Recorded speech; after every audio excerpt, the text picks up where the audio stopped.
Golden, soft, and aromatic, Arabic bread or khubz is more than just food. It's tradition, it's culture, and it's the heart of every meal. In today's video, we're taking you on a delicious journey into the art of baking traditional Arabic bread at home, the way it's been done for centuries.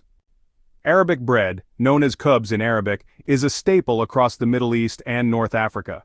It's typically round, flat, and baked at high temperatures, so it puffs up and forms a pocket inside.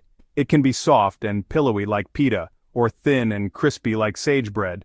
Every region has its version, but the base is always simple flour, water, yeast, and a pinch of salt. Here's what you'll need to make authentic Arabic bread at home. Ingredients: 3 cups all-purpose flour, 1 cup warm water, 1 tablespoon olive oil, 1 teaspoon sugar, 1 teaspoon salt, and 2 teaspoons active dry yeast. Tools: a mixing bowl, rolling pin, oven or stovetop with a baking stone, pizza steel or heavy skillet, and a clean towel for proofing. Optional, a Sag dome or Tanner oven for a more traditional touch. Start by activating your yeast. Mix warm water with sugar and yeast, and let it sit for 10 minutes until bubbly. In a large bowl, mix flour and salt. Add the yeast mixture and olive oil. Knead the dough by hand or with a mixer until smooth and elastic, about 8 to 10 minutes. Form the dough into a ball, place it in a lightly oiled bowl, cover with a damp cloth, and let it rise in a warm spot for 1 to 1.5 hours, or until doubled in size. Once the dough has risen, punch it down gently. Next, divide it into 6 to 8 equal pieces.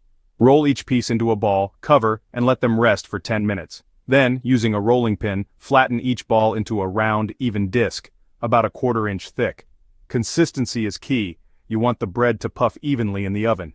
Preheat your oven to its highest setting, 475 to 500 degrees Fahrenheit, or 250 degrees Celsius, with a baking stone or steel inside.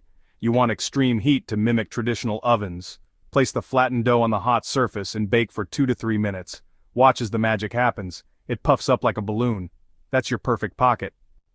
No oven? No problem. You can also cook it on a stovetop using a dry skillet over high heat. Khubz is incredibly versatile. Use it to scoop up hummus, wrap around grilled meats, or stuff with falafel, fresh herbs, and tahini. Want to get creative? Add za'atar, nigella seeds, or sesame before baking. You can also experiment with whole wheat or spelt flour for a healthier twist. In Arab culture, bread is sacred, often called aish, which means life in Egyptian Arabic. It's a symbol of hospitality, unity, and family. Baking bread is more than a recipe. It's a ritual passed down through generations. Now you know how to bake traditional Arabic bread from scratch. No fancy equipment, just a little love and tradition. If you found this guide helpful, give it a like, share it with your friends, and don't forget to subscribe for more delicious Middle Eastern recipes. Until next time, Satain.